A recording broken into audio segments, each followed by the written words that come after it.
Selamat malam, salam sejahtera. Ini satu pendedahan tangkapan SPRM yang paling kita tunggu-tunggu.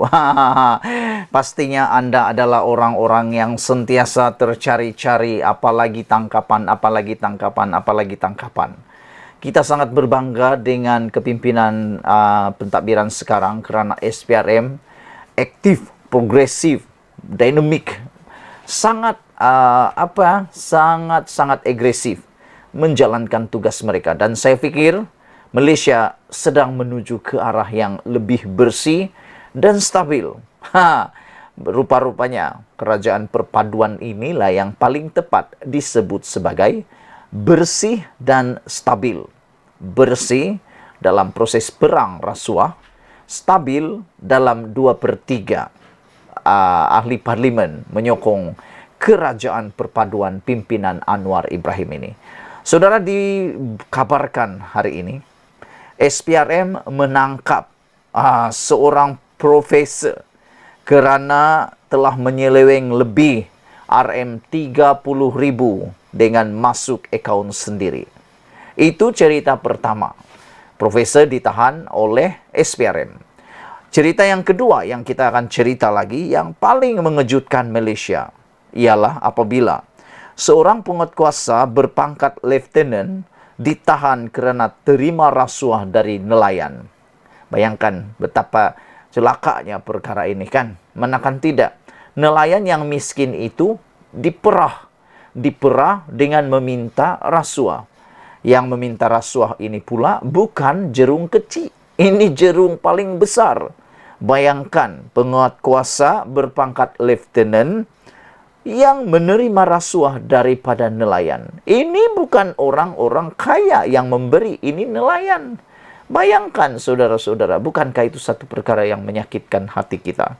Oke, sebelum kita teruskan, mohon bantuan, tekan butang subscribe, share video ini. Ini cerita dia tentang profesor yang seleweng RM30,000 dengan masuk akaun sendiri.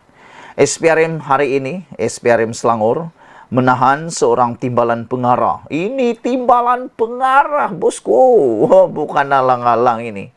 Timbalan pengarah di sebuah universiti awam kerana disyaki menyalahgunakan jawatan dan kedudukannya untuk mengambil wang berjumlah lebih RM30,000 hasil keuntungan program konferensi antarabangsa anjuran institusi berkenan.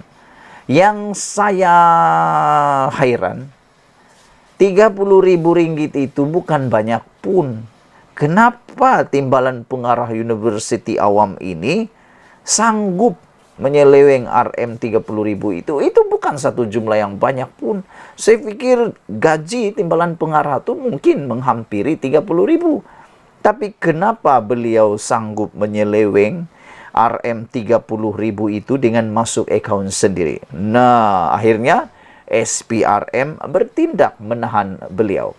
Terbaiklah SPRM kerana tidak mengira bulu siapapun orang itu. Tidak pedulilah dia timbalan pengarah kah, bukan pengarah kah, dia orang-orang kecil kah, kerani kah, pemandu kah, tukang kebun kah, orang biasa kah. Kalau dah salah, salah tetap namanya.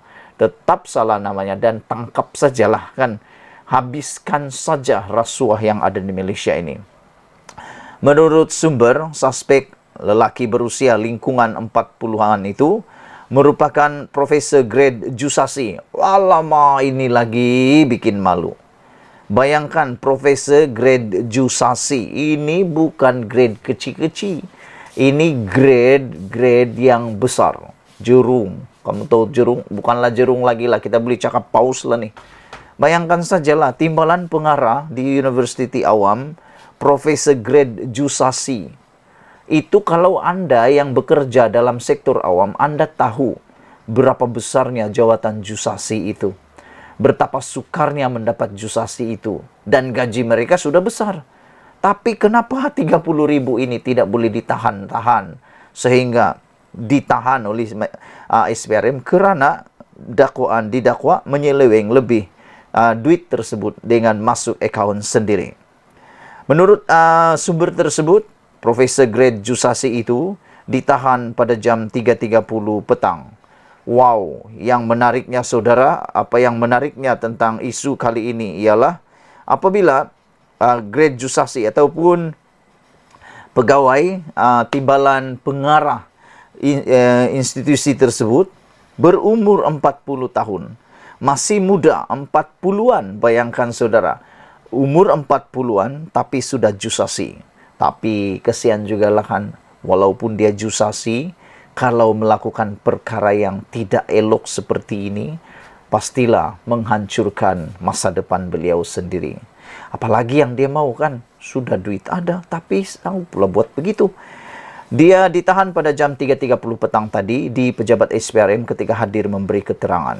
Katanya, dalam kejadian yang berlaku pada Ogos 2021 itu, suspek dikatakan membuat keputusan sendiri untuk memasukkan uang keuntungan tersebut ke dalam akaun bank pribadi miliknya. Sementara itu, pengarah SPRM Selangor, Datuk Alias Salim mengesahkan penahanan tersebut dan berkata kes disiasat mengikut Seksyen 23 Akta SPRM 2009. Dan isu kita yang kedua yang memang kita sedang ikuti daripada 3 hari yang lepas lagi ialah apabila seorang lagi jerung ikan paus ditangkap SPRM. Ini melibatkan seorang penguatkuasa yang berpangkat Lieutenant. Ini pun pangkatnya Lieutenant. Tadi Jusasi, ini Lieutenant. Direman selepas disaki meminta dan menerima rasuah daripada pemilik bot serta runner sebagai balasan melindungi serta tidak mengambil tindakan undang-undang ke atas bot nelayan. Kesian juga lah kan ni bot-bot nelayan, sudahlah pendapatan tidak menentu, pendapatan pun tidaklah banyak sangat, dan ada yang mungkin dikategorikan sebagai miskin B40 maupun miskin tegar, disakau lagi dengan diminta wang perlindungan atau rasuah di tengah laut. Perintah reman selama 5 hari bermula hari ini. Dan suspek dikeluarkan magistrate. Menurut sumber, suspek lelaki berusia 34 tahun itu dipercayai bertugas sebagai pegawai kanan di sebuah agensi kerajaan di Langkawi, ditahan SPRM ketika memberikan keterangan di pejabat SPRM Kedah pada 9.30 pagi Selasa. Kegiatan dilakukan suspek antara 2015 hingga 2022. Penahanan suspek dalam operasi khas dikenali sebagai Ops Tunda itu menjadikan jumlah tangkapan membabitkan penjawat awam adalah seramai 6 orang. Semalam, SPRM menahan reman 10 individu termasuk seorang wanita terdiri daripada 5 penjawat awam dan 5 orang awam berusia antara 26 hingga 57 tahun bagi membantu siasatan. Sementara itu, pengarah bagian perisikan SPRM, Datuk Azmi Kamarul Zaman mengesahkan tangkapan itu. Saudara-saudara sekalian, rasuah turut diberikan oleh pemilik atau tokong nelayan yang melakukan kesalahan menangkap ikan di luar kawasan zon yang dibenarkan. Ada banyak cerita lagi dan kita agak kecewalah. Kedua-dua orang yang ditangkap ini masih muda, tapi hidup sudah hancurlah kalau begini. Kalau sudah ditangkap SPRM dan dibicarakan pula dan salah, didapati salah dan dipenjarakan, apalagi kalau didenda, hidup mereka sudah hancur. Umur baru 34 dan umur yang seorang lagi 40-an sudah jusasi, yang ini lieutenant. Kenapa mau hancurkan hidup? Kesenangan sementara, duit yang cepat diperoleh, duit haram yang seakan mudah diperoleh menghancurkan hidup Anda. Hati-hati, jangan makan rasuah, jangan beri rasuah, jangan meminta rasuah. Kita jumpa lagi, Malaysia kita punya. Kita juga sama-sama cintai Malaysiaku. Bye-bye.